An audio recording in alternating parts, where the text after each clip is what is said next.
Alors, bonsoir à toutes et tous.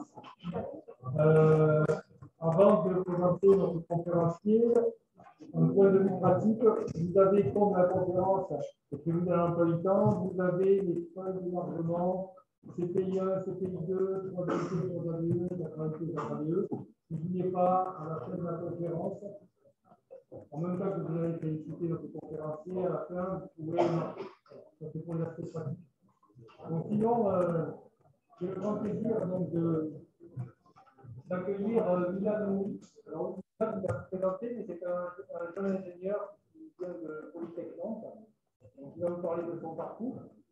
Je crois que c'est un exemple, ça pourrait être un exemple. Vous voyez qu'à l'école, on essaye de favoriser vraiment l'entrepreneuriat, la créativité, la création de start-up. Et je crois que Milan, c'est un très bon exemple à suivre. Donc, là, il pourra partager son expérience. Je remercie Aline de l'Institut Confucius parce qu'en fait, cette conférence est une initiative de l'Institut Confucius dans le cadre de la fête de la science. Donc, il y a cette conférence avec Milan. Il y aura une conférence à venir aussi le 6 novembre pour aller dans le temps. Et il y en aura une autre le 25 novembre qui sera organisée par les Suédois sur la présentation de l'aérogare de climatique. Voilà. Donc, en tout cas, on va essayer vraiment de rentrer dans un cycle de conférences réguliers afin de vous faire partager, de faire venir des conférenciers qui vous font partager leur expérience. Voilà. Donc, en tout cas, merci à l'Institut Confucius, merci Yann, de nous avoir fait l'honneur de cette présentation et puis je vous laisse la parole. Merci de m'accueillir aujourd'hui. Je suis très heureux d'être là. Merci à l'Institut Confucius aussi, merci à la Réunion, l'unité et moi. Je fais souvent des conférences et je donne souvent des cours aux étudiants qui sont en école de commerce ou ingénieurs, parce que moi j'étais à votre place il y a une quinzaine d'années. Donc, moi j'avais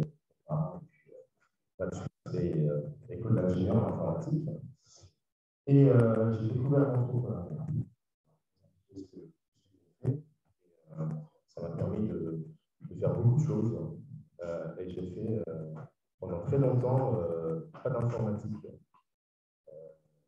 J'ai créé une société, donc j'essaie de partager mon expérience, d'essayer de pousser les jeunes étudiants à être plus entrepreneurs.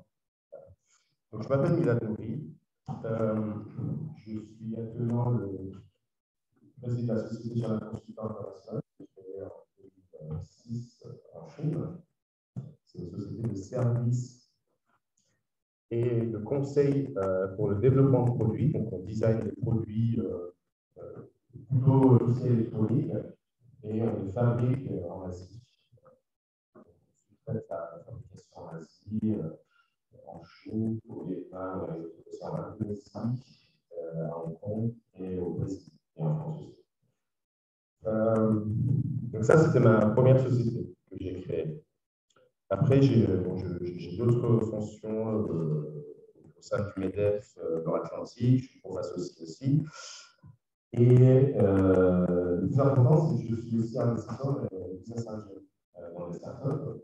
Donc, quand je trouve des bons étudiants, des bons éléments qui sont motivés, des gens qui sont motivés, qui ont une idée, après, les idées, vous savez, on en a tous les jours. Pouvoir transformer l'idée en business, c'est plus important. C'est plus difficile. Donc, moi, je coach, j'aide ces étudiants et j'investis de l'argent, parfois 2 000 euros, 20 000 euros, jusqu'à 100 000 euros, pour démarrer un projet. Après, une fois sur 10, l'achat de l'argent. Mais ça fait partie de l'investissement. Mais là, très récemment, je vais faire un exit sur une des startups et je vais faire, ça va me rembourser tout ce que j'avais dépensé les 3-4 dernières années. Et encore plus. C'est vraiment un moyen pour moi de garder, d'être connecté avec la jeune génération. Je commence à vieillir, hein, c'est un peu aussi. Et de pouvoir les pousser, créer des entreprises. Parce que c'est vraiment les problèmes qu'on a aujourd'hui dans nos sociétés. Ce sera à vous de trouver des solutions et de créer des entreprises, des startups qui vont résoudre ces problèmes. J'ai écrit aussi un roman graphique qui s'appelle Bienvenue en Chine. J'ai vécu 15 ans en Chine. C'est une autobiographie en format BD. J'ai laissé 2 exemplaires. François, si vous voulez bien après partager avec les étudiants ceux qui seraient intéressés. Donc j'avais laissé un exemplaire à Marina, si vous êtes intéressé, allez leur demander. Donc ça raconte un petit peu les aventures entrepreneuriales en Chine. Il y a pas mal de choses sur l'entrepreneuriat, la culture chinoise, etc. Donc ça, c'est quelques extraits. Donc comme je disais, j'étais à Photopass quelques années. Dernière année d'études, je me demandais ce que j'allais faire. Est-ce que j'allais travailler dans un grand groupe, dans une SS2I, en tant qu'informaticien, on avait de la chance, enfin, on avait l'opportunité d'aller travailler dans les SS2I, sociétés de services, qui étaient dispatchées dans les différentes entreprises. Et l'entrepreneuriat, ce n'était pas du tout ce que je voulais faire. Je ne savais même pas qu'on pouvait être entrepreneur, créer une société. Pour moi, c'était vraiment quelque chose d'impossible. Et la dernière année des études, j'ai dû faire le choix de faire un stage. Donc, je pouvais le faire en France, aux États-Unis, si vous l'avez, ou en Chine. Parce que notre école commençait à mettre en place un partenariat avec l'université en Chine. Et en fait, c'était en 2004. En 2004, on commençait juste à parler de la Chine, de la croissance chinoise, etc., de l'économie chinoise. Et j'ai vu un documentaire à la télé d'un Français qui était installé en Chine depuis quelques années et qui était devenu élève en France des salariés. Il avait créé une usine. Il n'y avait pas ce genre de vie en Chine. Il était devenu élève. Je me suis dit, bon, moi, ça fait 5 ans que je fais des maths et j'ai code en C++, Java, etc. Et le gars, il fait la salade et il c'est peut-être qu'il y a quelque chose d'intéressant dans ce pays. Et donc, du coup, j'ai poussé notre école à commencer le partenariat avec l'université en Chine. Et j'ai groupé en fait plusieurs copains de classe et on est allé en Chine en 2004 dans la ville de Canton. En Chine, c'est pour un jeu.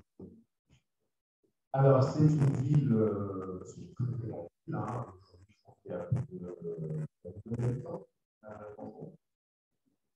À l'époque, et j'ai vraiment impressionné. Déjà, par le nombre de personnes qui ont été par la vitesse de ces étudiants. on passait parfois dans les rues, une semaine après, on ne reconnaissait pas les arbres qui avaient poussé, les bâtiments qui avaient poussé. Et je me suis dit que peut-être dans un pays où les choses avancent plus vite, il y a peut-être des opportunités pour moi, pour travailler. Et complètement par hasard, j'ai rencontré un directeur du département de Alcatel. Puis à l'époque, Alcatel, pour les étudiants ingénieurs, c'était vraiment, moi, 50% de ma promo chez Alcatel. Et je lui ai demandé s'il avait un job pour moi. Et il m'a dit pas de problème, je suis un job. C'est pour ça que j'ai eu mon premier job. Chez Alcatel à journée. Et je suis reparti en Chine. J'ai travaillé chez Alcatel. C'était à l'époque où j'étais racheté par Lucent, boîte américaine. Et donc, la situation atmosphère sur plein d'énergie, et je voulais changer d'idée.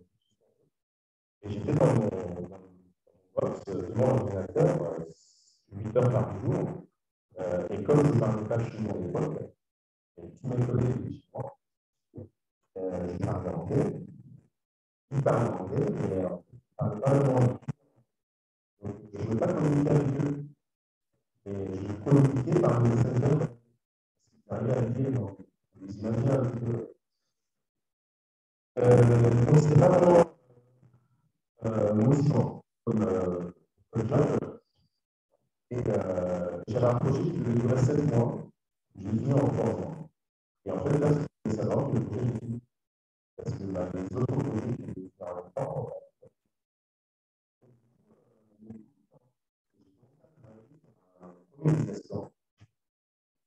c'est un système de vente d'enchères inversée, c'est un système, c'est un projet, une start-up suédoise qui avait cartonné dans ce système.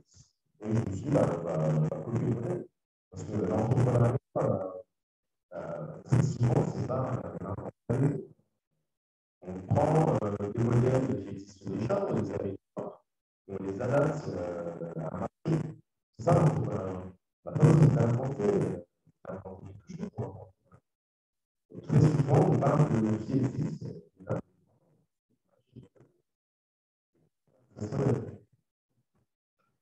Donc, j'ai passé 17 mois sur ce projet, j'ai fait le business plan, ça, le marché, l'architecture, le logiciel, etc. Et pour ce projet, on a accédé à la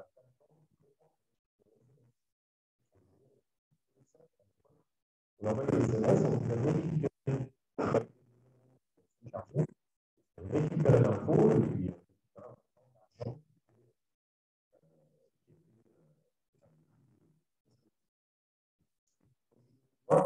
le trouver, c'est en Chine,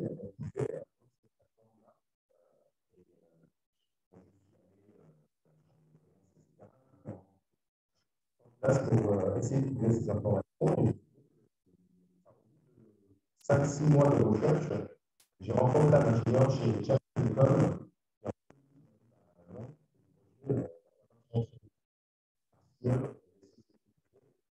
Un mois d'accéder à la plateforme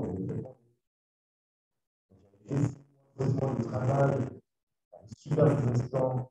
Je vais toujours business plan rapidement. C'est mon premier business plan, il n'y a jamais démarré. Et par contre, ça m'a fait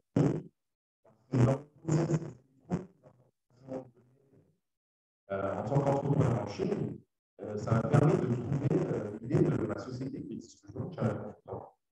L'idée de Challenge Consultant, c'était de créer une entreprise de service, mais étrangère comme business en Chine. Parce que je voulais en fait partager mon expérience, et si c'est moi qui ai passé à essayer de trouver des informations sur l'entrepreneuriat en Chine, j'ai voulu partager. Et j'ai créé une société assez rapidement parce que j'avais une demande d'un ami Là, je n'ai pas de solaire. C'est le début des panneaux solaires. Et j'ai commencé par.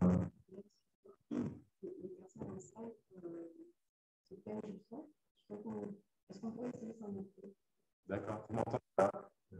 Ah, voilà. Ok.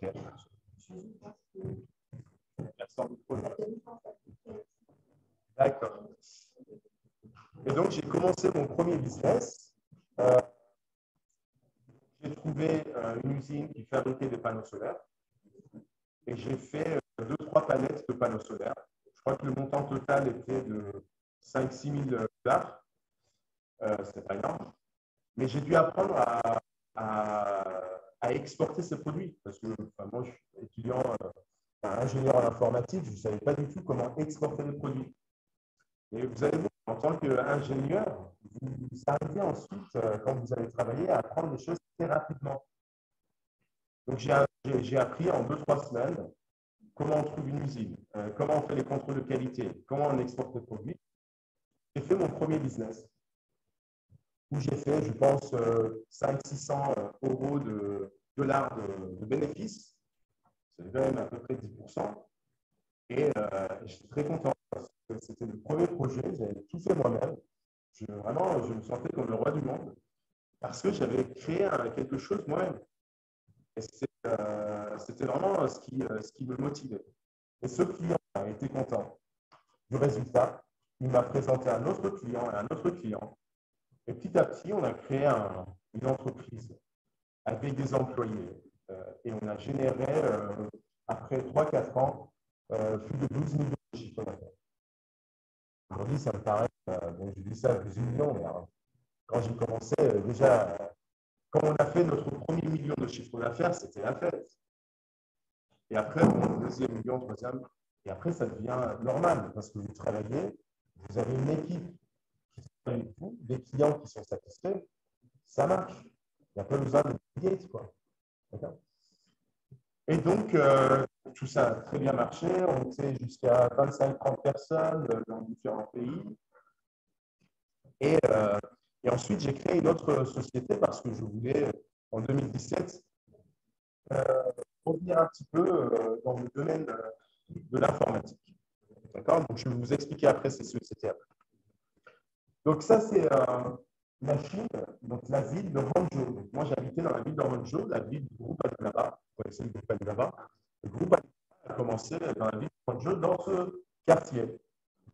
Et c'est vraiment le quartier où j'ai vécu depuis le début, depuis 2005. Il n'y avait rien. Vous voyez la photo? Il n'y avait vraiment rien. Et en 10 ans, on a obtenu ce qu'on a aujourd'hui.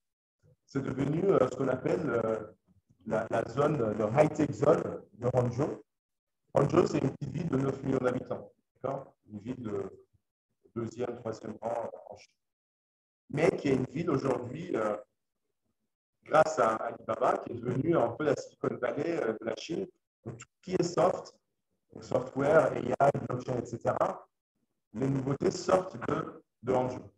C'est vraiment une ville intéressante. Pas à l'époque. À l'époque, c'était une ville où il y avait plein d'usines. C'est pour ça que je me suis installé à Hangzhou. Donc, cette photo, c'est juste pour montrer la vitesse à laquelle la Chine s'est développée. C'est incroyable. Ce quartier a plus de 600 000 habitants. Je suis de Nantes. La population de Nantes, c'est à peu près 600 000. En moins de 10 ans, ils ont eu ce nouveau quartier avec cette population-là.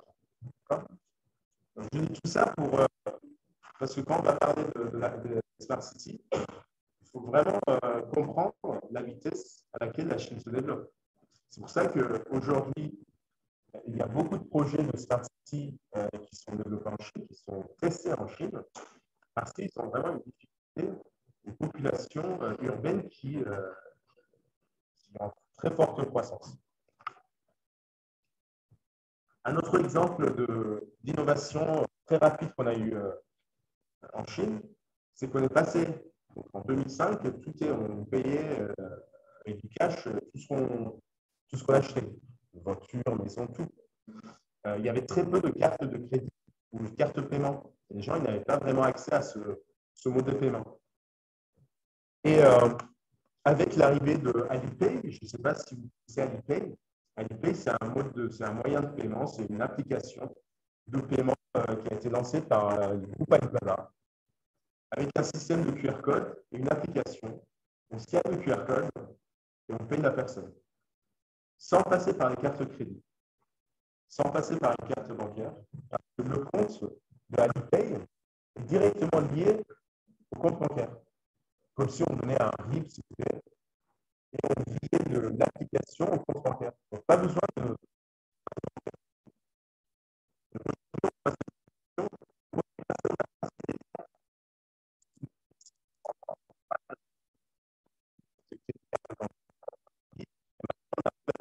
moyen de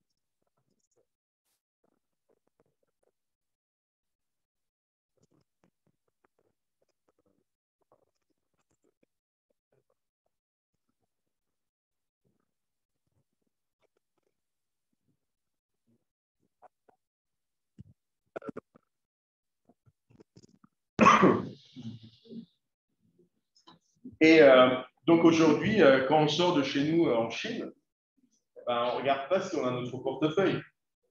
On regarde si on a déjà notre téléphone est chargé et si notre power bank est chargé aussi. Parce qu'il faut un power bank. Parce que par contre, si vous n'avez plus de batterie en Chine, ben, vous êtes perdu. Vous ne pouvez rien faire. Ni prendre les transports en commun, ni commander votre taxi, Uber, payer. Moi, plusieurs fois, j'étais resté coincé, même les parkings. J'étais resté coincé dans un parking parce que j'avais plus de batterie et j'avais oublié le câble pour recharger mon téléphone. Donc, j'ai dû sortir, et il n'y avait personne.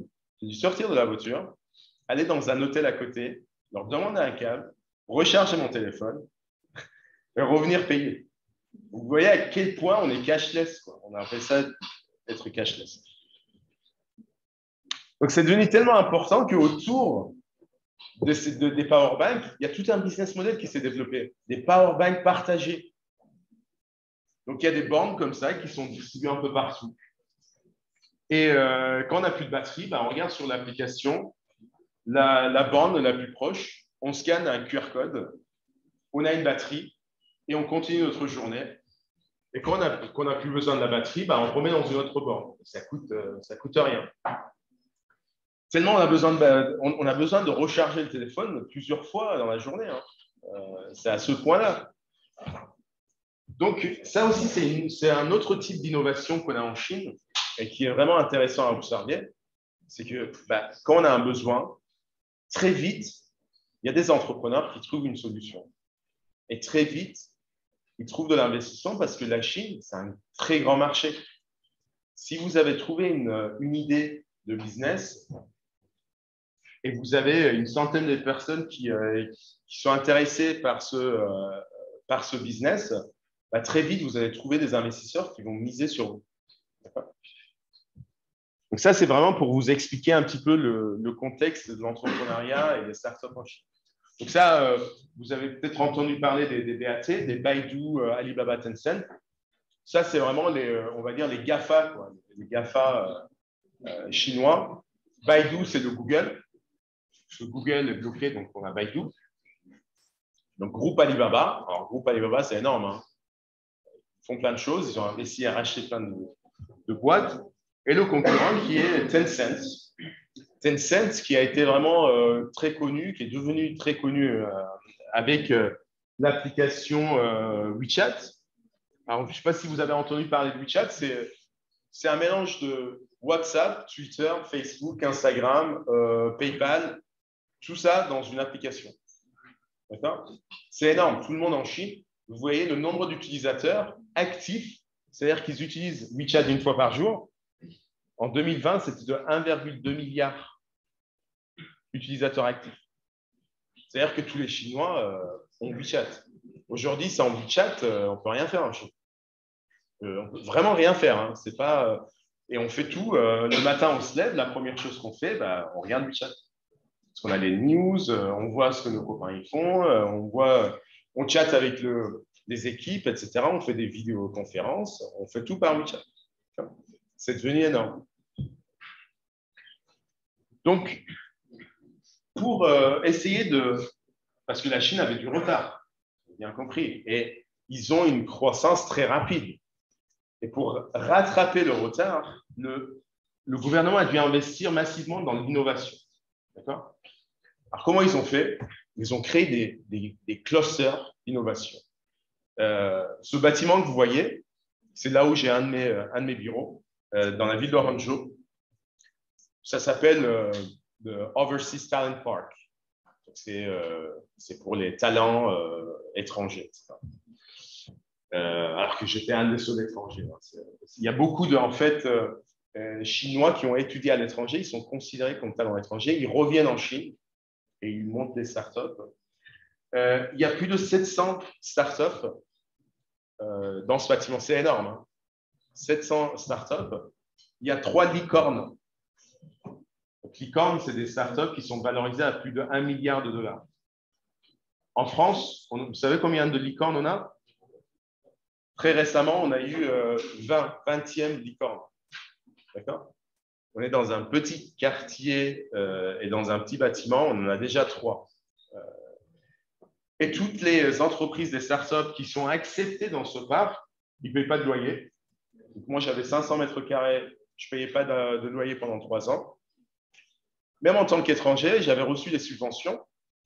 Donc, j'avais reçu, je pense, 1,5 million. Donc, ça fait à peu près 200 000 euros de subventions du gouvernement local pour nous aider à nous développer. D'accord ? Donc, quand le gouvernement chinois investit, ils ne font pas semblant. D'accord ? En France, on a fait beaucoup de choses sur les startups, la French Tech, etc. On a beaucoup d'aides. Mais en Chine, c'est multiplié par 100. D'accord ? Parce qu'ils ont un retard, ils avaient un retard à rattraper. Ils ont massivement investi là-dedans. Et aujourd'hui, on voit la Chine vraiment, on voit beaucoup d'innovations en Chine. On voit des robots partout. Il y a un hôtel où tout est géré par des robots. Vous n'avez pas de room service. Vous prenez votre WeChat, vous scannez un QR code quelque part et vous commandez un sandwich, une pizza et un robot qui l'amène. Je l'ai essayé, ça fait bizarre. Devant votre chambre. Et quand il arrive devant votre chambre, vous recevez une notification sur WeChat dire que le robot est devant votre porte. Il ne fera pas. Il y a un truc qui s'ouvre, vous prenez ce que vous avez commandé et le robot il repart. Il prend l'ascenseur et tout. Hein. Donc, on est arrivé à ce genre d'innovation. D'accord ? Alors, vous le savez, il y a plusieurs types d'innovation. D'accord ? On a une innovation de business model, comme les power banks que je vous ai montré. L'entrepreneur qui a mis ça en place, il n'a rien inventé. Il a pris les power banks, il a pris le modèle partagé, ubérisé, les vélos partagés. Il a mélangé les deux. Ça a donné un business model qui fonctionne. D'accord ? Donc, il y a beaucoup d'innovations de business model. D'accord ? Il y a beaucoup d'innovations de cas d'usage. Mais il y a très peu d'innovations deep tech. D'accord ? Deep tech, c'est vraiment la vraie techno, de la R&D, des technos qui sortent après 5-6 ans de R&D. Il y en a très peu. Donc, la Chine est innovante, certes, mais c'est un type d'innovation. Et c'est là où, en France, on peut faire la différence parce que on a des labos de recherche, on fait des vraies recherches et on sort des produits. Très souvent, on ne sort rien après les travaux de recherche. Et quand on sort quelque chose, c'est la vraie deep tech, d'accord, qu'on fait. Donc ça, c'est vraiment des opportunités pour nous. Donc pour revenir un petit peu au sujet de Smart City, comme je vous ai expliqué, la population urbaine en Chine augmente très rapidement. Vous voyez, en 1980, il y avait à peu près 200 millions dans les zones urbaines. En 2018, 800 millions. Et en 2030, ils vont être 1,1 milliard. Sachant que la population de la Chine aujourd'hui, c'est 1,4 milliard. Et je crois que les projections, c'est 1,5 ou 6 en 2030. Donc, vous imaginez un petit peu la taille des villes. Et Shanghai, ce n'est pas la plus grande ville. Hein. La plus grande ville, vous n'avez jamais entendu parler de ça, c'est Chongqing, la ville la plus peuplée au monde. Plus de 30 millions d'habitants. Mais il faut voir la taille de la ville. Donc, le gouvernement mise sur la technologie pour gérer toute cette population. Parce que les embouteillages qu'on a sur l'île, je peux vous dire, c'est de la rigolade par rapport aux embouteillages qu'on a à Shanghai. Alors qu'il y a 3-4 niveaux d'autoroutes, de ponts, etc. Donc, ils ont commencé, depuis quelques années, à investir sur les projets Smart City. Donc, aujourd'hui, les problématiques que les autorités essayent de résoudre, c'est vraiment la circulation des gens. Donc, par exemple, à Shanghai, ils ont mis en place tout un système de capteurs partout dans la ville et de l'écran LCD où, en temps réel, on voit le niveau de la circulation. Et on propose sur les panneaux LCD des itinéraires alternatifs pour les conducteurs. Et en temps réel. Donc, c'est une IA, une intelligence artificielle qui gère tout ça. Donc, ça, c'est vraiment un modèle qu'ils ont mis en place et qu'ils ont commencé à tester dans un district à Shanghai. Et petit à petit, ils sont en train de l'utiliser sur tout Shanghai. Parce que vous imaginez 26 millions de personnes à Shanghai, le matin, à midi et le soir, ils circulent. Soit dans les métros, il y a le métro, les transports en commun, mais beaucoup prennent leur voiture. Donc, il y a vraiment tout un système de gestion et là, c'est vraiment un des cas d'usage de Smart City qu'ils ont mis en place à Shanghai. Un autre exemple de Smart City, c'est Hangzhou. Alors là, c'est pas vraiment… Ils ont aussi un système de gestion. Donc, ils ont créé une City Brain gérée par une IA qui, pareil, avec des capteurs et des caméras connectées. Et si un jour vous avez l'occasion de voyager en Chine, vous verrez qu'il y a des caméras partout. Et ces caméras servent pour des questions de sécurité, mais aussi beaucoup pour alimenter l'intelligence artificielle. Et ils changent la durée des feux rouges. Donc, l'intelligence artificielle change la durée des feux rouges par rapport au niveau de la circulation. D'accord ? C'est vraiment des exemples concrets qu'ils ont mis en place. Et toutes ces nouvelles idées sortent des parcs d'innovation qu'ils ont créés, des clusters d'innovation que le gouvernement a créés. Parce qu'il y a beaucoup de nouvelles idées qui sortent de ces parcs. Et ce qui est intéressant en Chine, c'est que les consommateurs adoptent les nouvelles technologies très rapidement. Ce n'est pas comme nous où il faut installer l'application Tous Anti-Covid, on se demande si le gouvernement va nous suivre. Les gens ne se posent pas trop de questions. Si ça facilite leur vie, ils installent non, ils n'installent pas, c'est sur WeChat. De toute façon, c'est à l'intérieur de WeChat. Ils utilisent l'application sans se poser des questions parce que ça leur facilite la vie. Donc, on a un grand marché, le plus grand du monde, où on a le gouvernement qui investit dans l'innovation et des consommateurs qui sont demandeurs d'innovation et de nouvelles technologies, de nouvelles solutions. C'est le terrain de jeu parfait pour des startups. Vous comprenez ? C'est pour ça qu'on voit beaucoup de startups et des grands groupes. Donc, à Hangzhou, ils ont mis en place un projet de Smart City de cashless. Donc, on n'utilise pas de cash.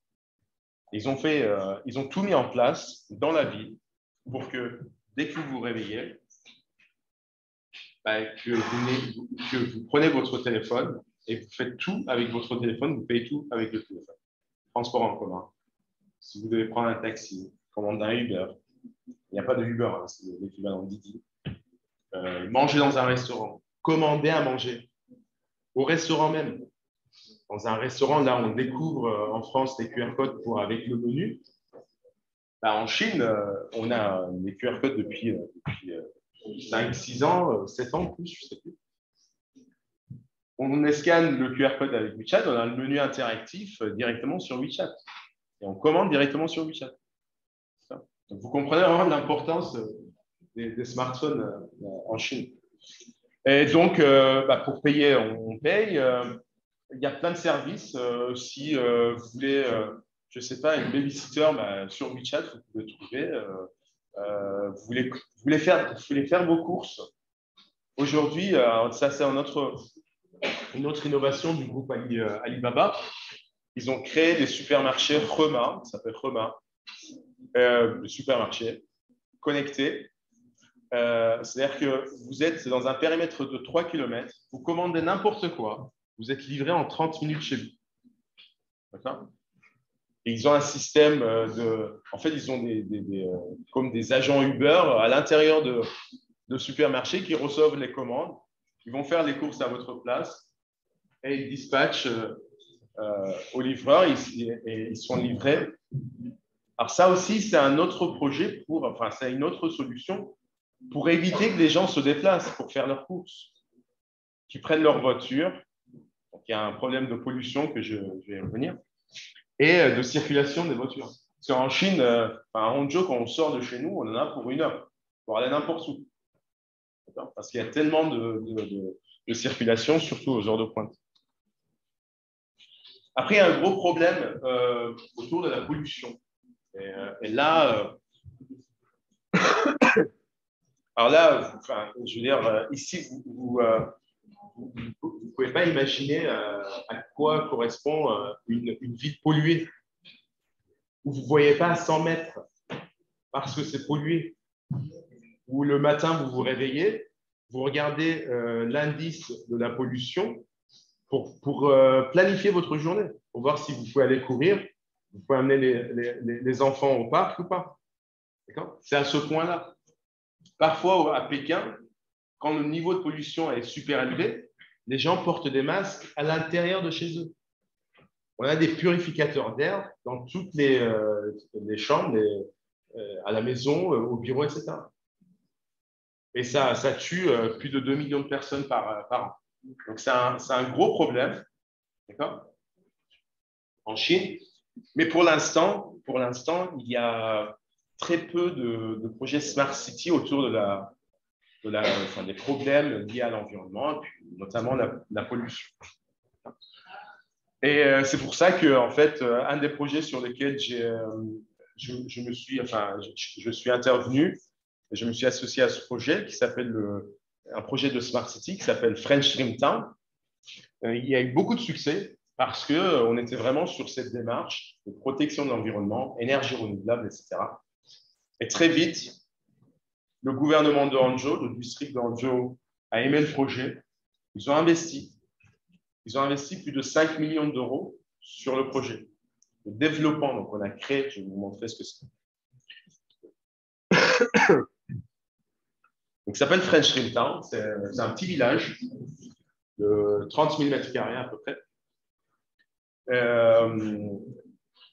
qui a été créé par des Français dans la ville de Hangzhou. D'ailleurs, très récemment, on a obtenu un prix, le prix du meilleur design, alors, je ne sais plus exactement le titre, de l'ONU, des Nations Unies. Donc, on a eu la semaine dernière le prix en visio. Et donc, c'est un village qui combine en fait un cadre de vie sympa et tout un design qui est éco-friendly. Donc, c'est vraiment un modèle urbain vraiment innovant et durable parce que on a tout. Il y a à peu près une trentaine de startups et de sociétés françaises qui sont intervenues dans la conception de ce projet. C'est un des projets en Chine collaboratifs qui est, je pense, un des projet le plus important qu'on a fait en Chine. Parce que vraiment, on a créé un cadre de vie, une nouvelle expérience lifestyle pour les gens qui iront vivre dans ce village. On l'a appelé le French Village. Et dans le design, l'architecture, on a prévu, on a collaboré avec des architectes comme Serge Salade, des gens très connus qui ont conçu en fait le village. Je vais vous montrer un peu le plan, tout ce qu'on a dans le village. Et dans le village, on a créé une partie Deep Tech Hub, un hub Deep Tech, où on a des accélérateurs, des labos de recherche qui travaillent sur les problématiques du village, liées à la pollution, traitement de l'eau, etc., énergie renouvelable. Et on crée des solutions, on les expérimente tout de suite dans le village. C'est un nouveau modèle de développement, de start-up. Parce qu'aujourd'hui, les start-up, quand ils arrivent avec une idée, un produit innovant, il faut quand même trouver des clients. Il faut convaincre une entreprise pour tester le produit ou une ville pour tester une solution. Là, ils ont déjà leur terrain de jeu. Ils peuvent tester tout ce qui sort de notre Deep Tech Hub va être testé dans la French Dream Town. Alors, la construction a commencé. Elle va être finie, je pense, dans 2 ans. Alors, en Chine, on construit très rapidement. En 2 ans, les 30 000 mètres carrés vont être construits. Et on fait aussi la promotion de la culture française. Je vais passer une petite vidéo de la présidente de French Dream Town qui explique le concept. Je ne sais pas si on va voir le son.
Bon, c'est une petite vidéo pour vous montrer un petit peu à quoi ressemble le village.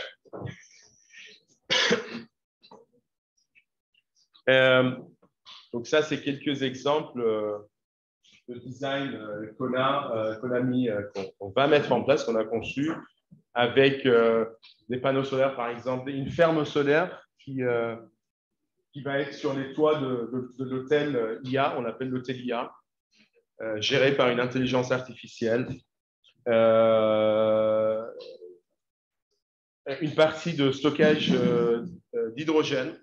On a conçu ça aussi. On va le mettre en place. Mais le plus important, donc on a aussi une école de gastronomie, etc. On a vraiment une partie New Retail.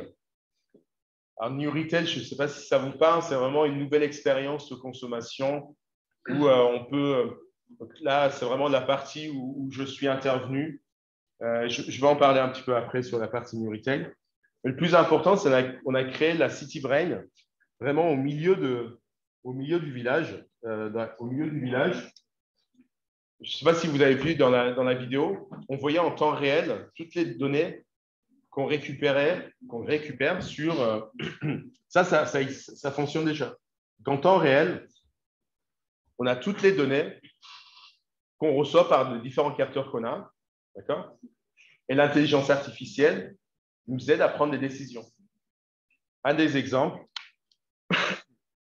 c'est les capteurs de qualité d'air qui sont mobiles, qui sont installés sur des bus, sur des taxis. qui permettent d'avoir la qualité de l'air de manière géolocalisée, mais vraiment très précis, à 1 mètre près. Donc, dans la City Brain, on a la carte du village et des zones où c'est plus pollué. Et ensuite, ça nous permet de prendre des décisions. Par exemple, ça nous permet de réduire, dans certaines zones où on voit que c'est plus pollué, la circulation à certains créneaux d'horaire. Et ça, c'est vraiment, ça se fait automatiquement par l'IA. Donc ça, c'est un des exemples. L'autre exemple, c'est un système d'échange d'énergie basé sur la blockchain. Je ne sais pas si vous connaissez un petit peu la technologie blockchain. Vous en avez entendu parler. Vous avez entendu parler de la Bitcoin. Le Bitcoin, c'est juste un cas d'usage de la technologie blockchain. C'est une blockchain. Bitcoin, d'accord ? Vous savez à quoi ça sert, une blockchain ? J'ai mis 6 mois à pouvoir répondre à ça. J'ai fait un cours à MIT sur la blockchain pour comprendre à quoi sert la blockchain. Tout le monde sait que c'est une technologie qui va exploser, mais personne n'est vraiment capable de dire pourquoi. La technologie blockchain permet d'éliminer les intermédiaires dans une transaction. Ça peut être n'importe quelle transaction. Ça peut être donc la Bitcoin, c'est transaction d'argent. On n'a pas besoin des banques. Parce que c'est un protocole de confiance. C'est le protocole qui crée la confiance. On n'a pas besoin d'un agent de confiance qui est la banque dans le cas d'une transaction d'argent. D'accord ? Et ça, on peut l'appliquer dans plein de types de transactions. Alors, oui. Donc là, c'est vraiment les hashes de blockchain qu'on voit. C'est-à-dire qu'une transaction, par exemple, on transfère des bitcoins à quelqu'un, c'est juste le hash. Donc, le hash, c'est le code qui est crypté de la bitcoin qui est transféré. C'est un fichier Excel, si vous voulez. Donc, chaque bitcoin a son hash qui appartient à quelqu'un. Et quand on fait le transfert, on change de nom et on met quelqu'un d'autre. C'est un fichier Excel qui est mis à jour, si vous voulez. D'accord ? Et la technologie blockchain permet de faire ça. Parce que ça crée de la confiance automatiquement par le protocole. Je ne vais pas aller trop dans le détail, mais alors, sur ce cas précis, il y a autre chose que la blockchain permet de faire, c'est des smart contracts, des contrats intelligents, si ça vous parle, mais ça permet vraiment quand on a une transaction, de mettre les différentes étapes qui est contrôlée directement par l'algorithme. Une fois que toutes les étapes sont terminées, le contrat est accepté, la transaction est confirmée. C'est ça vraiment qui permet de ne pas avoir d'intermédiaire dans les transactions. Donc, sur ce cas précis, c'est un système d'échange d'énergie entre différentes structures. On a, par exemple, la ferme solaire qui produit de l'énergie, qui partage directement avec l'usine à côté qui est en train d'utiliser l'électricité. Tout ça par la blockchain. Donc, c'est des transactions qui sont tracées par la blockchain. Donc, personne ne peut falsifier aussi. C'est ça qui est important. C'est qu'une fois qu'il y a une donnée qui est entrée dans la blockchain, personne ne peut changer la donnée.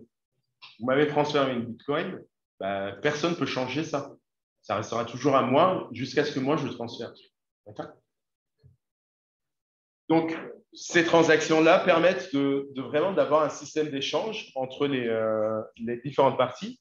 Et à la fin du mois, on calcule qui a utilisé plus ou quand on a trop d'énergie, on peut le transférer rapidement, facilement à une autre structure, une usine, un hôtel, etc. Et avoir à la fin du mois on fait le compte pour voir si on a un compte positif ou négatif pour recevoir de l'argent ou payer plus. Donc ça, tout ça, géré par ce qu'on appelle un smart grid et par la blockchain. L'autre exemple, là, ça c'est vraiment ma startup qui a fait ça, c'est sur la traçabilité des produits, d'accord, sur le New Retail. En fait, c'est une nouvelle expérience de consommation où une des expériences, c'est de montrer la traçabilité des produits. Et je ne sais pas si vous avez un peu suivi, mais par exemple, Walmart a mis en place un système de traçage de produits frais.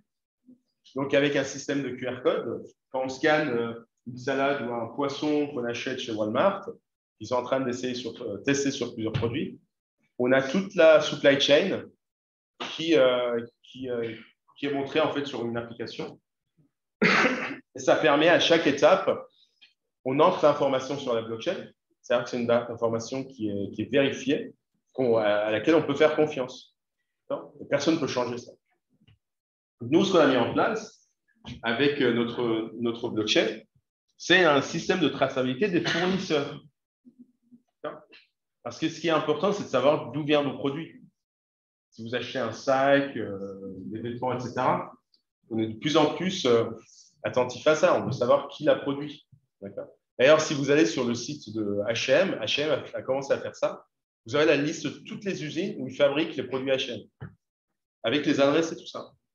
Et nous, ce qu'on a fait, c'est la même chose, mais on a mis une blockchain en place pour tracer la qualité des fournisseurs en traçant toutes les transactions qu'ils ont eues avec des acheteurs. D'accord ? C'est-à-dire un acheteur achète quelque chose dans une usine,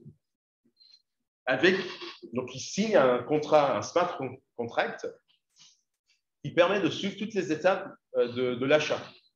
Ça permet, donc première étape, c'est envoyer le bon de commande. Donc première étape, OK, on passe à la suivante. L'étape suivante, c'est le paiement. Alors, plus tard, on a créé aussi notre propre crypto. Les gens pourront utiliser notre crypto pour payer la transaction. La transaction. Il y a une étape de contrôle de qualité qu'on envoie un contrôleur de qualité sur place pour vérifier la qualité du produit. L'information qu'il met sur la blockchain, personne ne peut changer. Même 10 ans après, on peut retrouver l'information et savoir exactement qui a contrôlé le produit et à quel moment. Cette information ne peut pas être changée dans la blockchain. Et tout ça, ça va nous permettre de voir si tout s'est bien passé pendant la transaction. S'il y a un problème, délai de livraison, une qualité qui n'est pas bonne, ça réduit l'indice de confiance du fournisseur. Donc, on a créé l'indice de confiance des fournisseurs basé sur la blockchain. D'accord ? Donc, c'est un business model qui a vraiment, c'est une solution j'ai déjà vendu la société, mais qui a beaucoup plu quand j'ai commencé en 2017. On a eu Groupe Eram, Lacoste Sourcing, enfin tous ces grands groupes qui étaient intéressés pour utiliser cette solution de traçabilité de fournisseurs. D'accord ? Donc ça, c'est vraiment quelques exemples pour vous montrer comment en fait la technologie peut faciliter la vie. Et vraiment, le sujet des smart cities, c'est ça.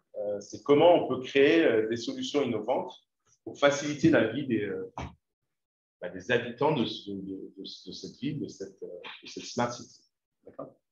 Donc, pour conclure, je voudrais revenir à l'entrepreneuriat parce que, encore une fois, le but de tout ça, c'est vraiment de vous expliquer, vous dire que ça peut être l'entrepreneuriat un choix de carrière. Quand vous sortez de l'école d'ingé, au lieu d'aller chercher un job, pourquoi pas commencer une start-up? Parce que moi, je donne des cours dans les écoles de commerce et je peux vous dire qu'eux, ils ne comprennent rien à la techno. Ils sont peut-être bons en marketing et à faire des PowerPoint, mais derrière, ils ne comprennent rien à la tech. Et ils cherchent désespérément des CTO, Chief Technology Officer. Et pourquoi pas devenir CTO dans une start-up? D'accord ? Peut-être vous avez vous-même des idées. mais vous pouvez très bien rejoindre une startup qui a commencé et qui cherche des CTO, qui cherche un CTO. Et là, vous allez, parce que vous avez tous les pouvoirs en tant que CTO, vous lui en êtes 30% des parts, alors que ce n'est même pas votre idée, et vous les aidez à développer votre projet, enfin la startup. C'est ça l'avantage que vous avez en tant qu'ingénieur. Vous pouvez comprendre le marketing et l'apprendre très vite. Mais ceux qui font du marketing, ils ne pourront jamais apprendre à coder. Jamais. Donc, vous avez un avantage en tant qu'étudiant ingénieur. Et votre diplôme n'a pas de date d'expiration. D'accord? Vous pouvez essayer après l'école. Et c'est le moment où il faut essayer parce qu'on n'a rien à perdre. Vous avez quoi à perdre? Vous n'avez ni d'enfants, vous n'êtes peut-être pas encore marié. Bon, vous avez une copine ou un copain, mais bon, ça, on s'en fout. Donc, vous n'avez rien à perdre. Donc, essayez l'entrepreneuriat. Et si ça ne marche pas, bah, votre diplôme marche toujours. Hein. 6 mois après, 1 an après, il marche toujours. Donc, vous pouvez toujours aller trouver un job. Et aujourd'hui, les grands groupes cherchent des entrepreneurs, cherchent des gens qui ont essayé l'entrepreneuriat. Donc, c'est juste un bonus dans votre CV. D'accord? Donc, je finis juste par une phrase qui m'a toujours aidé dans ma vie. Mais je le dis en anglais parce que ça passe mieux en anglais. C'est « Dream your life and live your dreams ». Merci.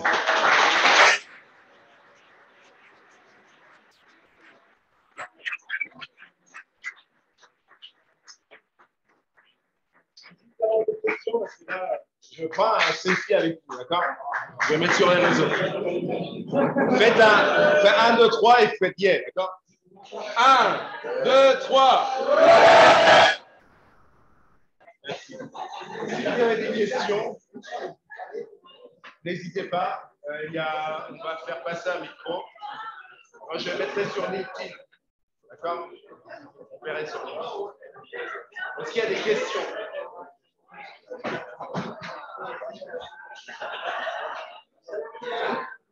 Non? Aucune question? Allez, il y en a une ici. Oui. Alors, vous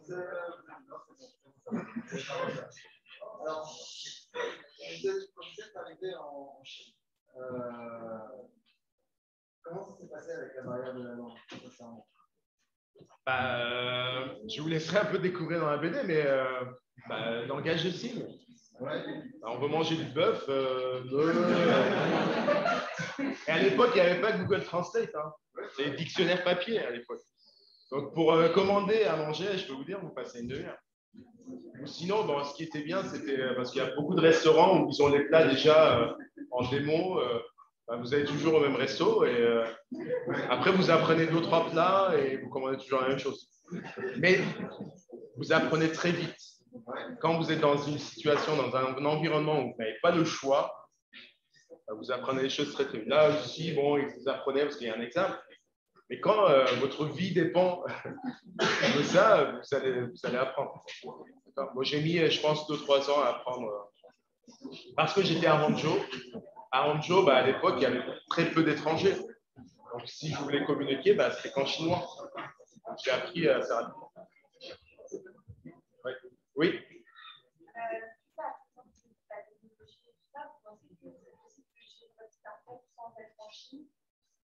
Oui, je fais ça. En fait, j'ai des équipes aujourd'hui sur les différentes startups au Sri Lanka aussi. Et l'autre jour, j'étais où Non, j'ai fait une visio. Je suis allé visiter le volcan. D'accord? Il y avait la 4G. Ouais.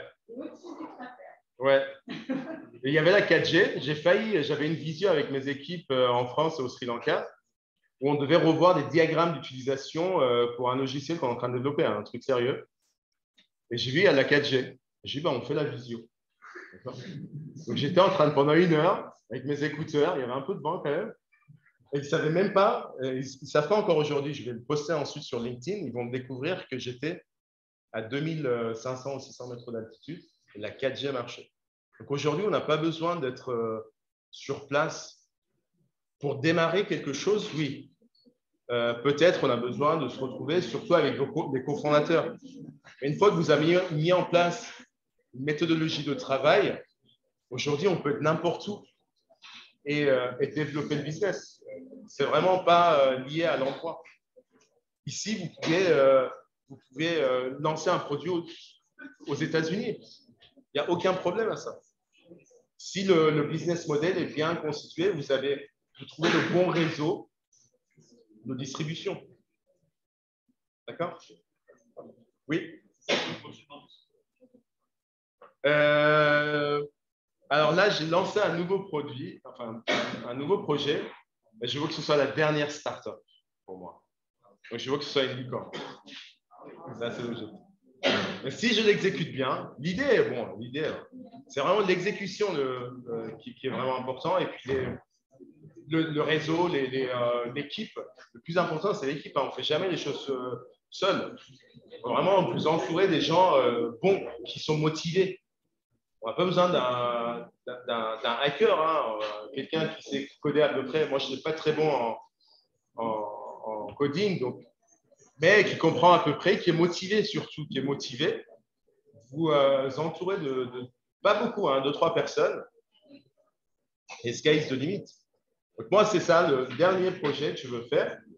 Donc, j'espère d'ici 3-4 ans, j'arriverai. Bon, si je n'arrive pas, ce n'est pas grave. De toute façon, il faut se donner des objectifs. En anglais, on dit target the moon and get a star. Comme ça, il y a une expression. Donc voilà. Et puis après 45 ans, j'ai 38 ans aujourd'hui, et 45 ans, je veux faire que du business angel. Voilà. Je veux plus être dans l'opération. Ça, c'est moi. Oui. Je gagne combien? Alors, pas beaucoup, hein. Mais je n'ai pas besoin d'argent.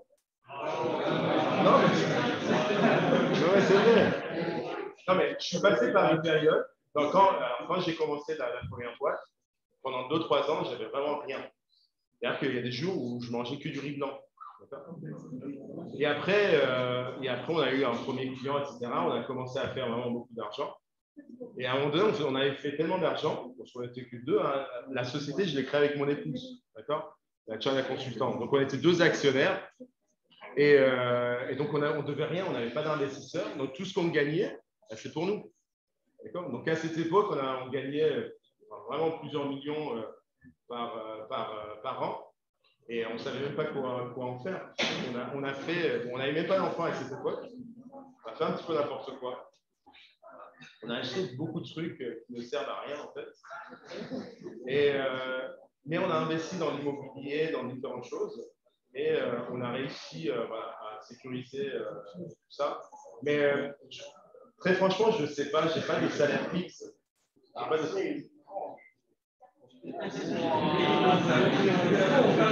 je vais vous dire, j'essaie de. Ce qui vient vraiment avec parce qu'il y a beaucoup de coûts qui sont payés par différentes structures. Mais en gros, 2500, 3000 euros vraiment mensuels, si vous voulez. C'est pas énorme. Par contre, quand je vends mes parts dans une startup, c'est tout de suite 200, 300 000. Donc, c'est pas. À un moment donné, quand vous êtes entrepreneur et quand vous commencez à avoir des parts, par exemple, dans des startups ou investir, vous ne comptez pas en mensuel. Mais voilà, c'est pas.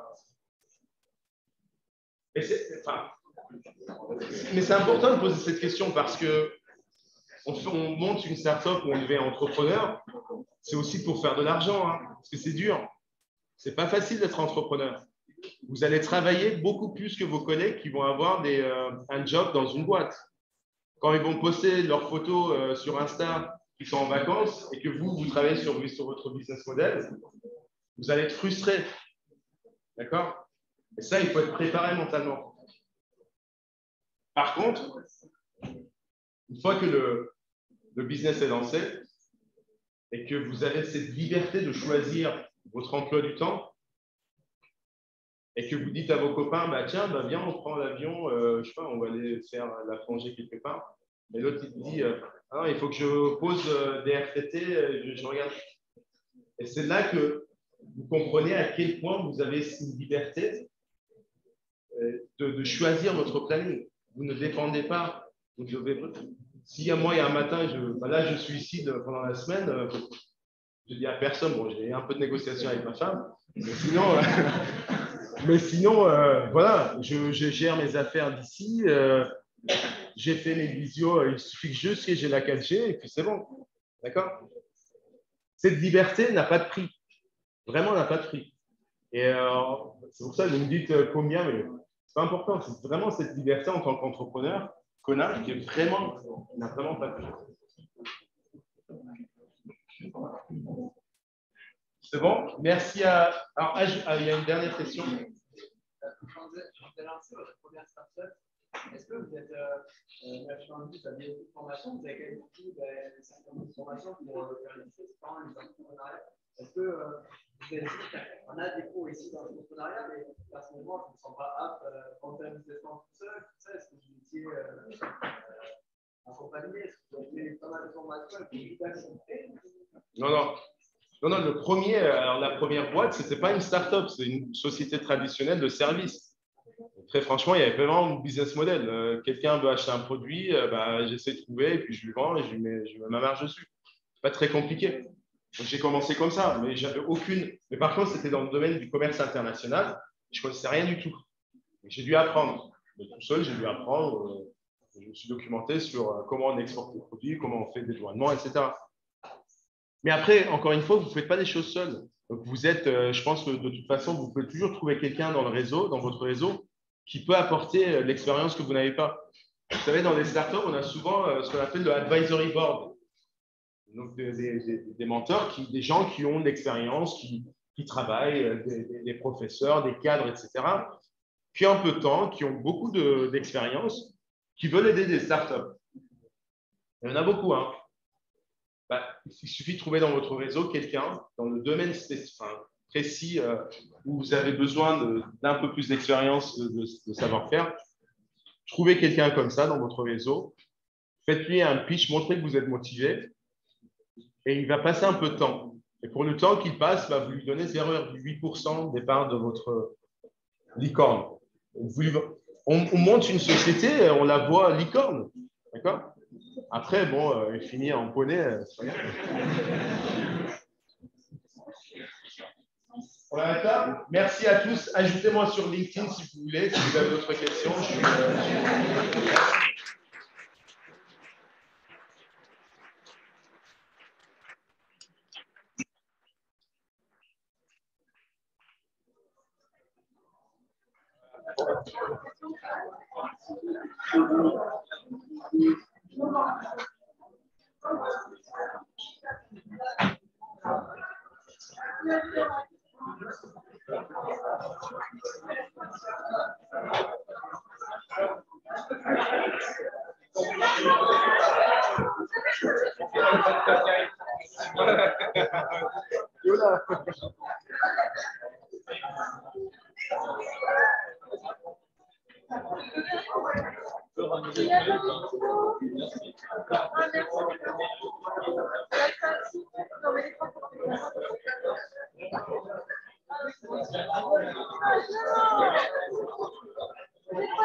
Par contre,